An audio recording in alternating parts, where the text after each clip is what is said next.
Thermodynamics ఏదో ఒక part 5 or 6 అనుకుందాం. ఓకేనా, ఫస్ట్లో అయిపోయింది. సెకండ్ లాకి వెళ్ళే ముందు స్పాంటేనియస్ ప్రాసెస్ గురించి మనం డిస్కస్ చేస్తున్నాం. ముందు వీడియోస్ ఎన్ని ముక్కలు చేస్తే అన్ని ముక్కలు. ఇది ఒక మంచి కాలేజ్ మెటీరియల్. దీన్ని మనం పూర్తిగా చదువుతూ ఎక్స్ప్లెయిన్ చేస్తున్నాం so that it will be easy. And అవసరం ఉన్న ఫామ్లో ఉంటే మీరు రాసేసుకోవచ్చు. ఎంట్రోపీ చేంజ్ డ్యూరింగ్, నేను రాస్తుంటే ఏమవుతుందంటే టక్ టక్ టక్ సౌండ్ వస్తుంది. అలా కాకుండా నేను చేస్తున్నాను ఇక్కడ, దీన్ని బట్టి మీకు అర్థమైపోతూ ఉంటుంది. Okay, entropy change during phase transformation. Entropy of fusion. Fusion అంటే ఏంటి? మెల్ట్ అయిపోవడం. It is the change in entropy when 1 mole of a solid changes to a liquid at its melting point. Fusion అంటే melt అవ్వడం. Ice melt అవ్వడం తీసుకోండి ఈజీగా. Delta S fusion is equals to Q reversible by T. ఇక్కడ Q reversible ప్లేస్లో you can write delta H fusion by melting points. Very simple. ఇప్పుడు entropy of vaporisation చెప్పండి. Vapour అయిపోవడం అంతే. It is the change in entropy when 1 mole of a liquid changes to vapour at its boiling point. ఇంతకుముందు melting point, ఇప్పుడు boiling point. So delta yes vaporisation is equals to delta H vaporisation by boiling point kelvins. ఓకేనా, చలో ఇటు వచ్చేద్దాం. ఇక్కడ ఏముంది? Entropy of sublimation. ఒక నిమిషం ఉండండి, అది క్లియర్ అయిపోతుంది. అయిపోయింది. ఎస్, ఎంట్రోపీ ఆఫ్ సబ్లిమేషన్ అంటే it is the change of entropy when 1 mole of solid changes into vapour at a particular temperature. Solid to vapour అయితే సబ్లిమేషన్ అంటాం. ఎంట్రోపీ ఆఫ్ సబ్లిమేషన్ అంటే మళ్ళీ same delta H sublimation by T. Okay, delta H sublimation is equal to vapour entropy minus solid entropy.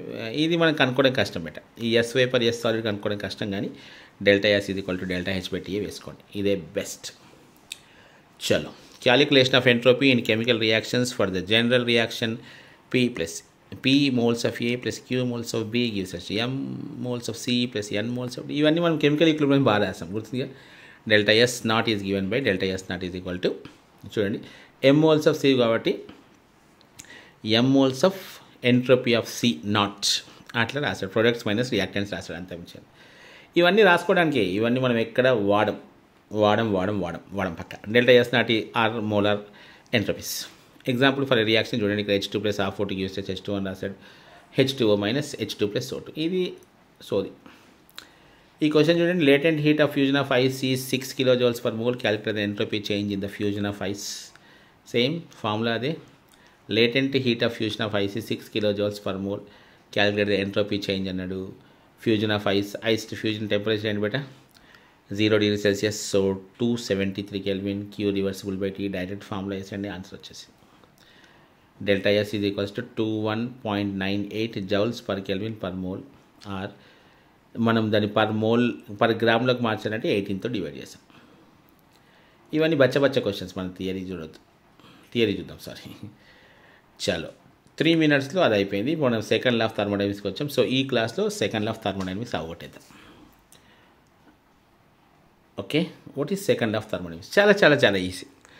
Perpetual motion machine of second కైండ్ని మనం prepare చేయలేం. అంటే సైకిల్స్లో work చేస్తూ అది కంటిన్యూస్గా వర్క్ చేస్తూనే ఉండాలి. ఒకసారి సైకిల్ స్టార్ట్ అయిపోయిందంటే అలాంటి మెషిన్ మనం తయారు చేయలేము. వాటర్ పైనుంచి కిందికే పడతాయి, కింద నుంచి పైకి వెళ్ళవు. ఓకేనా, హై ప్రెషర్ నుంచి లో ప్రెషర్ సైడ్ గ్యాస్ పోతుంది, అలా రివర్స్లో పోదు. ఇలాంటివన్నీ చెప్తాం. భలే ఉంటుంది సెకండ్ లా ఆఫ్ థర్మోడైనమిక్స్.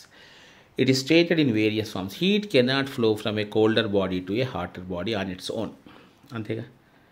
అంతేగా మమ్మీ వంట చేస్తూ వస్తే కర్రీ కలుపురా నాయనా అని చెప్పేసి వెళ్ళిపోయింది అనుకోండి, మనం వెళ్ళి స్టైల్గా హెడ్ ఫోన్స్తో పాటలు వింటూ వెళ్ళి అక్కడటువంటి స్పూన్ని పట్టుకుంటాం. అంతే అంటాం ఇలా. ఎందుకంటే మమ్మీ ఆ స్పూన్ని దాంట్లో పెట్టేసి వెళ్ళింది. అప్పటిదాకా మీ కర్రీతో పాటు ఆ స్పూన్ కూడా వేడెక్కిపోయింది. కానీ ఈ చివర కర్రీలో లేదు, ఈ చివర డైరెక్ట్గా ఫ్లేమ్ కింద లేదు, అయినా వేడెక్కింది. ఆ చివరి నుంచి ఈ చివరి దాకా వచ్చింది. మీదేమో కోల్డర్ బాడీ, అదేమో వేడి బాడీ. ఆ వేడి బాడీ నుంచి మీ లోపలికి ఇది వచ్చింది. ఓకేనా, స్పాంటేనియస్గా వచ్చింది. ఏంటిది? మీ దగ్గర నుంచి చల్లదనంలోకి వెళ్ళిపోయి స్టవ్ చల్లారిపోలేదు. ఓకేనా, ఆ కర్రీ మొత్తం చల్లగా అయిపోలేదు. మీ బాడీ చల్లగా ఉన్నా సరే మీ బాడీలోకి అది వచ్చింది. Because hotter body to colder body. Correct? Yes. Heat cannot be converted in to work completely without causing some permanent changes in the system or in the surroundings. దీన్ని ఫన్నీగా చెప్పుకోవాలంటే నాన్నగారు 100 రూపాయలు ఇచ్చేసి, అరే కిందికి వెళ్ళి కొంచెం సామాన్లు పట్టని చెప్పాను అనుకోండి. సామాన్లకు 80 రూపాయలు అయింది. వచ్చాక ఏరా ఎంత అయింది అంటే, నాన్న 100 రూపాయలు అయిపోయింది. అదేంట్రా 80 రూపీసే కదా అవన్నీ అంటే, 20 రూపీస్ చాక్లెట్ కొనుక్కున్నాను నాన్న అంటాం.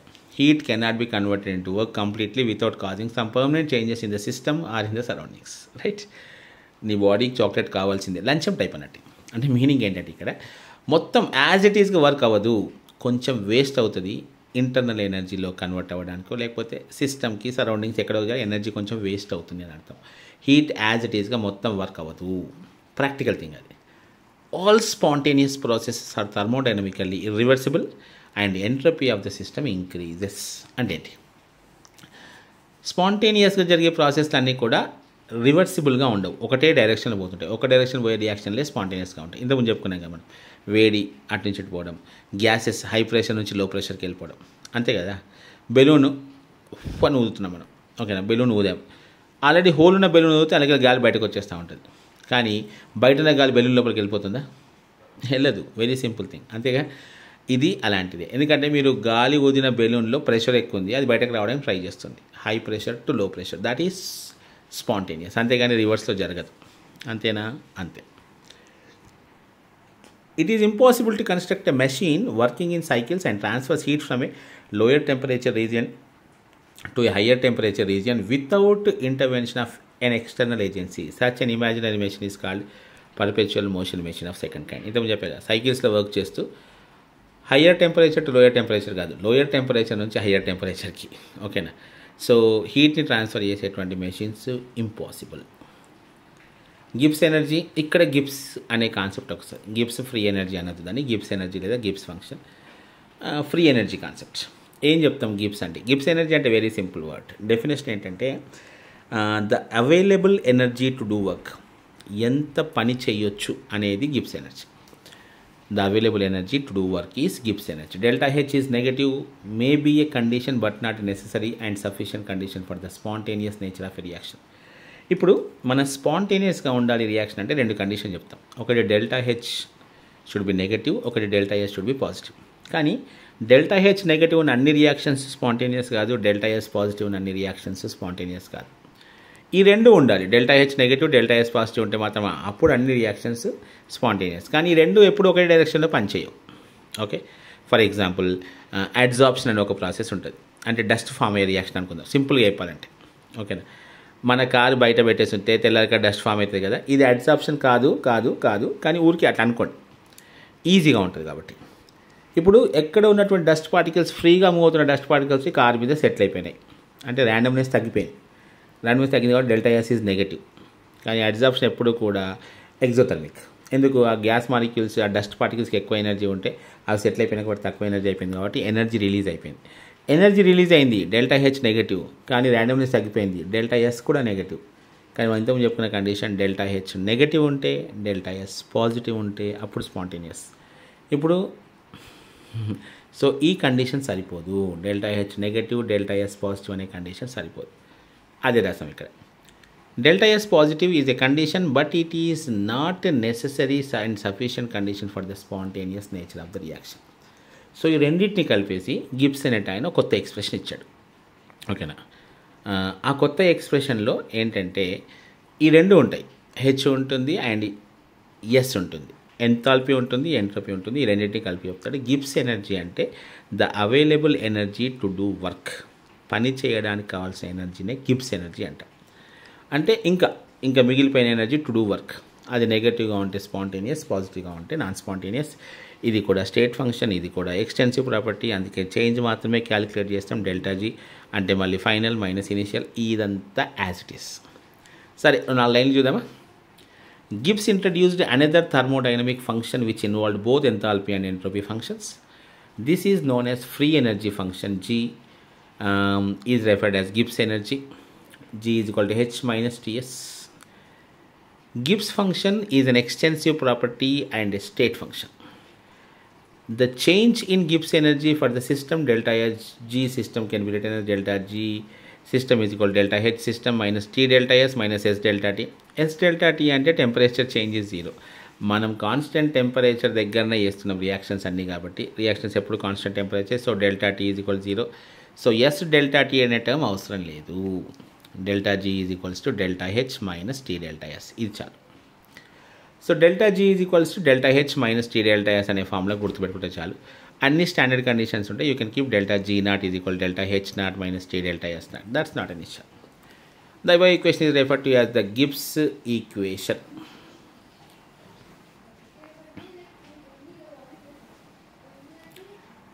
Delta G has units of energy because both delta H and T delta S are energy terms. Criteria of spontaneity.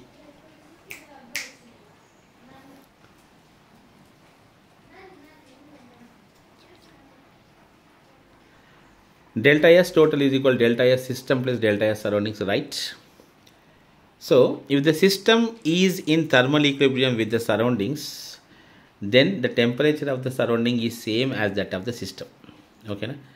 Thermal equilibrium means you are discussing about thermal equilibrium in zero atla. What is zero atla of thermodynamics? If A is in thermal equilibrium with B and A is in thermal equilibrium with C, that means B and C are also in thermal equilibrium with both each other, right? Correct. If the system is in thermal equilibrium with the surroundings, then the temperature of the surroundings is same as that of the system. Correct. Proper, perfect. Also, increase in enthalpy of the surrounding is equal to decrease in the enthalpy of the system. Correct, na? System ki ఏంటి temperature తగ్గుతుంది అంటే surroundings పెరుగుతుంది. System చల్లారింది అంటే surroundings వేడెక్కుతున్నాయి. అంతేగా? అంతే. Therefore, the entropy change of the surroundings delta S surroundings is equal to delta H surroundings by T. ఈ formula మనం చాలాసార్లు వాస్తాం. Q రివర్సిబుల్ బై T అన్నాం కదా, ఇక్కడ అదే ఫార్ములా. Minus delta H system by T. Delta H సరౌండింగ్స్కి పాజిటివ్ ఉంటే డెల్టా హెచ్ సిస్టమ్కి నెగటివ్ ఉంది. So delta S total is equals to delta S system plus minus delta H by T అన్నాడు. ఓకేనా? సో ఇది కొంచెం కన్ఫ్యూజింగ్ అనిపిస్తాయి కానీ మీరు పెద్దగా ఆలోచించాల్సిన అవసరం లేదు. It's very very simple. Delta G system is equals to minus T. ఇదంతా ఊరికే ఎక్స్ప్రెషన్స్ ఆ పైన ఉన్నటువంటి రియాక్షన్స్ అటు ఇటుగా మార్చేసి రాసుకోవడం కోసం. T delta S total is equals to T delta S system minus delta H system. ఆ delta G system is equals minus T delta S total. ఇదేం అవసరం పడదు మనకు, ఊరికే రాసి పెట్టడం అంతే. ఇదంతా ఏమి ఊసిపోక రాస్తూ ఉంటారు అంతే జనాలు, పిచ్చి. ఎగ్జామ్లో వచ్చినప్పుడు రాసుకుంటే అయిపోయాయి. పిల్లలకి ఆ మాత్రం తెలుస్తుంది ఏం రాయాలనే విషయం. ఫర్ స్పాంటేనియస్ ప్రాసెస్ డెల్టా ఇన్ని ఫార్ములాలు ఉండదు బెట. ఫార్ములాలు ఎప్పుడు కూడా బేసిక్ ఒక ఫార్ములా ఉండాలి, దాన్ని మీరు చూసి ఎన్ని ఫార్ములానే డిరైవ్ చేసేటట్టుగా ఉండాలి. That is the most important required thing. చలో, for spontaneous process delta S total is greater than 0 T delta S minus. ఇదంతా మనం ఒక చిన్న టేబుల్ వేసి చూసేద్దాం, అక్కడ అయిపోతుంది. ఓకే, డెల్టా హెచ్ జీ అనేది నెగటివ్గా ఉంటే స్పాంటేనియస్, పాజిటివ్గా ఉంటే నాన్ స్పాంటేనియస్. ఇదంతా సోది థింగ్స్. సరే, ఇక్కడ చూద్దాం. Delta G is the net energy available to do useful work and is thus a measure of the free energy. అంటే ఇంకా సిస్టమ్ దగ్గర ఎంత ఎనర్జీ మిగిలిపోయింది టు డూ వర్క్ అనేది అర్థం. For this reason it is also known as the free energy of the reaction. Delta G gives a criteria for spontaneous at constant pressure and temperature. If delta G is negative, spontaneous positive, non spontaneous zero, equilibrium. మనం చాలాసార్లు చెప్పినాం. ఇది ఒక tabular form కూడా ఉంటుంది. ఇప్పుడు చూద్దాం మళ్ళీ. Delta G naught of a reaction can be calculated from the following equation: products minus reactants మళ్ళీ as it is sum of the standard energies of formation of products minus sum of the standard energies of formation of reactants. మళ్ళీ అదే point. ఇది table. This is important. Spontaneous at all temperatures అంటే delta H negative, delta S positive, delta G negative ఉండాలి. పక్కా తెలుసు మనకి ఇది. Non spontaneous at all temperatures అంటే అన్ని రివర్స్ ఉండాలి. Delta S negative, delta H positive, delta G positive. ఇప్పుడు ఒక్కొక్క కండిషన్ చూడండి. ఈ పైన చూడండి. ఫస్ట్ డెల్టా జీ, తర్వాత డెల్టా హెచ్, తర్వాత డెల్టా ఎస్ కదా. సెకండ్ కాలం డెల్టా హెచ్ నెగటివ్ ఉంది బట్ అంటే ఎగ్జోథర్మిక్. థర్డ్ది డెల్టా ఎస్ నెగటివ్గా ఉంది. అంటే ఇప్పుడు డెల్టా హెచ్ అనేది డెల్టా ఎస్ కన్నా టీ డెల్టా ఎస్ కన్నా ఎక్కువ అయితే ఓవరాల్గా the process is going to be negative. అంతే కదా. ఫార్ములా ఏంటిది? Delta G is equals to delta H minus T delta S. ఇప్పుడు డెల్టా హెచ్ వాల్యూ నెగటివ్ ఉంది, డెల్టా ఎస్ వాల్యూ నెగటివ్ ఉంది. రెండు నెగటివ్గానే ఉన్నాయి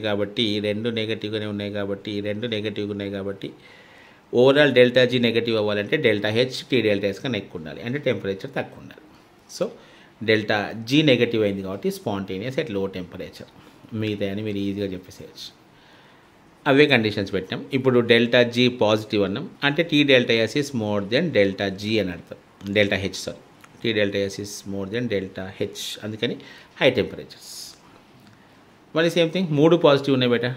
డెల్టా హెచ్ పాజిటివ్ ఉంది, టీ డెల్టా ఎస్ కూడా పాజిటివ్ ఉంది అంటే డెల్టా ఎస్ పాజిటివ్ ఉంది అంటే minus T delta S value మొత్తమే నెగటివ్ అవుతుంది బట్ అప్పుడు ఓవరాల్గా value delta G value negative అవ్వాలంటే కండిషన్ ఎలా ఉండాలి, టెంపరేచర్ లో ఉండాలా హై ఉండాలి. మీరు కొంచెం మ్యాథమెటికల్ కామన్ సెన్స్ యూజ్ చేస్తే ఈజీగా వస్తుంది.